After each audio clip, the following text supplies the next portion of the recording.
Selamat datang di channel YouTube Suryan Nuloh. Halo semuanya dan selamat datang. Pernah kepikiran nggak sih kalau matematika itu sebetulnya ada di mana-mana? Bukan cuma di buku PR yang bikin pusing, tapi dalam setiap keputusan kecil yang kita ambil setiap hari. Nah, kali ini kita bakal bongkar matematika yang tersembunyi di balik hal-hal yang paling biasa kita temui.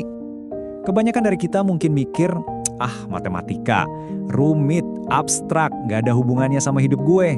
Tapi, gimana kalau saya bilang, dari secangkir kopi yang kamu pesan sampai perjalanan kamu ke kantor, semuanya itu diatur sama logika matematika.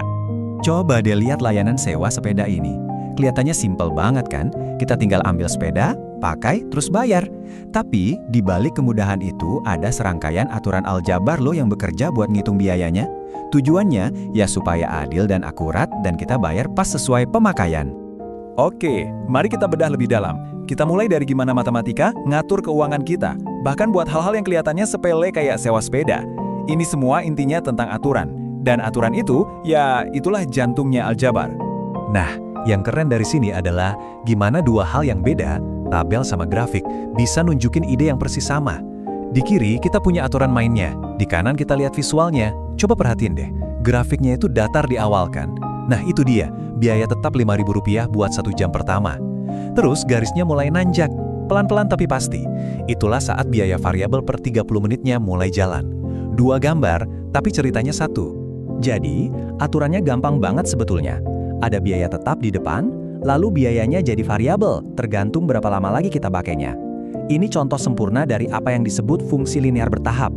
Kedengarannya emang rumit, tapi sebetulnya logis banget kan? Nah, disinilah saatnya kita coba berpikir kayak matematikawan. Setiap aturan itu bisa diubah jadi model matematika. Mirip kayak rumus bonus THR karyawan, misalnya Y sama dengan 2X plus Rp800.000, di mana X itu gaji pokoknya. Kita juga bisa bikin model serupa buat biaya sepeda ini, yang mengubah aturan simpel tadi jadi sebuah formula yang bisa kita pakai buat prediksi. Oke, dari urusan duit, sekarang kita pindah ke dunia fisik di sekitar kita. Geometri dan pengukulan itu bukan cuma soal gambar segitiga di buku, tapi tentang gimana kita membangun dan mengelola ruang tempat kita tinggal. Pas kita lihat jembatan kayak gini, yang kelihatan kan sebuah karya rekayasa yang megah.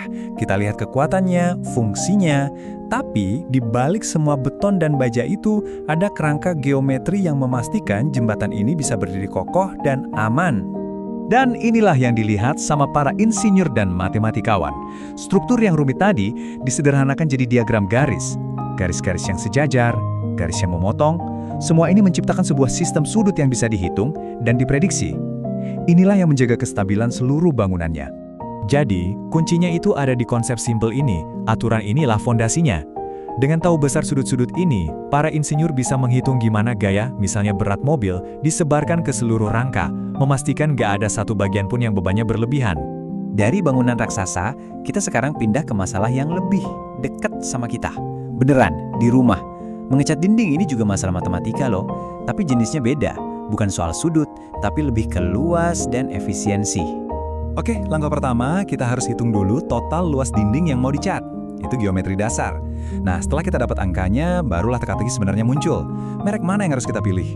Kombinasi ukuran kaleng mana yang paling pas biar sisa catnya paling sedikit? Ini masalah sehari-hari yang butuh perhitungan dan perencanaan. Tema ketiga kita ini adalah salah satu kekuatan paling keren dari matematika, kemampuan buat mengenali pola. Karena dengan melihat pola, kita bisa ngerti sebuah sistem dan bahkan bikin prediksi tentang apa yang akan terjadi. Coba lihat penomoran rumah ini, kelihatannya sih acak ya. Tapi sebetulnya ada sistem yang sangat teratur di baliknya. Ada pola angka dan pola warna yang terus berulang di setiap blok. Ini contoh nyata dari barisan aritmatika yang dipakai dalam desain tata kota. Gimana cara mecahinnya? Gini nih caranya. Kita nggak perlu ngitung satu persatu.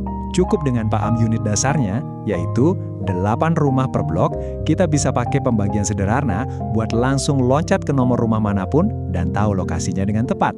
Simple kan? Sekarang, cara berpikir berbasis pola ini ternyata bisa kita pakai juga buat ngertiin sesuatu yang kelihatannya acak. Contohnya kayak ngambil kelereng dari kantong. Karena bahkan dalam keacakan, pola itu bakal muncul kalau kita lakuin percobaannya berkali-kali. Misalnya nih, kita ambil kelereng 80 kali. Hasilnya mungkin nggak akan persis sama dengan yang kita bayangin. Tapi data ini ngasih kita gambaran tentang komposisi kelereng di dalam kantong. Nah, inilah yang namanya probabilitas empiris. Probabilitas yang didasarkan pada data dan percobaan nyata. Nah, ini dia beda utamanya. Probabilitas empiris itu apa yang beneran terjadi pas kita coba, sementara probabilitas teoretis itu apa yang kita harapkan terjadi berdasarkan teori. Dan yang paling penting, semakin banyak data yang kita kumpulkan, hasil percobaan kita bakal semakin mendekati teori. Oke, setelah kita lihat contoh dari sewa sepeda, bangun jembatan, sampai pola nomor rumah, apa sih sebetulnya pelajaran utama yang bisa kita ambil dari semua ini? Intinya sih ini, matematika itu bukan cuma soal hitung-hitungan, tapi ini adalah sebuah cara berpikir. Matematika ngasih kita kerangka buat bikin model aturan, kayak biaya sewa sepeda tadi, buat analisis struktur, kayak jembatan, dan buat kenalin pola, bahkan di tengah hal-hal yang kelihatan acak. Pada akhirnya, inilah peran matematika.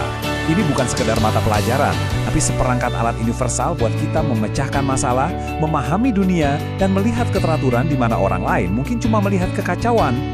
Jadi saya mau tinggalkan satu pertanyaan buat kamu. Coba deh, ingat-ingat hari ini. Waktu kamu ngira-ngira waktu perjalanan biar nggak telat, atau waktu bagi-bagi pizza sama temen, atau pas ngatur budget bulanan. Matematika ada di situ. Jadi di mana kamu menemukan matematika hari ini?